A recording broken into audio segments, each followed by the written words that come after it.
لە هەر بابێکا بێ بەشداریکردنی کورد لە هەر بۆن و فستیڤالێکی جیانی بێمای خۆشحاڵیوە بە تایبەتیش قسە باسکردن لە سەر ئەو کارانی کە تێدا بەشداریەکەن و وەرگرتنی خەڵات و چێبڕچێ بکەن بۆ بنەوەی خەڵاتەکان بە تایبەت کە زۆرێک لە وڵاتانی جیان بەشداری بکەن لەو کۆڕ و سیمینار و فستیڤالان لە جێگای خۆشحاڵیە شانۆیی وەک قەقنەس ئەسووتێم یەکێکە لەو مۆنۆدرامایانەی کە لە ساڵی 2020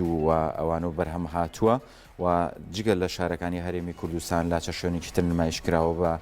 بەشداری زۆرێک لە فستیڤالە جیهانەکانی کردووە و لە کۆتا بەشداری بوونیانە بەشداریان لە ڕۆژانی قاهیرەیە کردووە لەوێ لە میسر تێدا توانیوانە خەڵات بەدەستبێنن لە نمایشکردنی شانۆیەکەیە مۆنۆدرامایچێکە لە ستایلە تایبەتەکانی بواری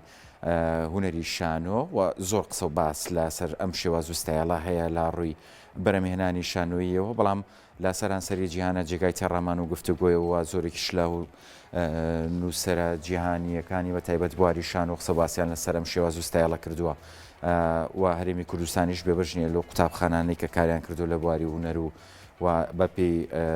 سەردەم و گۆڕانکاریەکان بە هەمان شێوە کوردی شنگاوی ناوە لەگەڵ قوتابخانەکان و پێگەی هوەری خۆی چەسپانۆ لە بوارەکە و ئەو کارانشی کە ئەکری و بەشداریکردنیان لە فستیڤالەکانە مای خۆشحاڵەیەکە بۆ شێوازە بتوانن بە خەڵاتی باشەوە بگەڕێنەوە نێو هەرێمی کوردستان.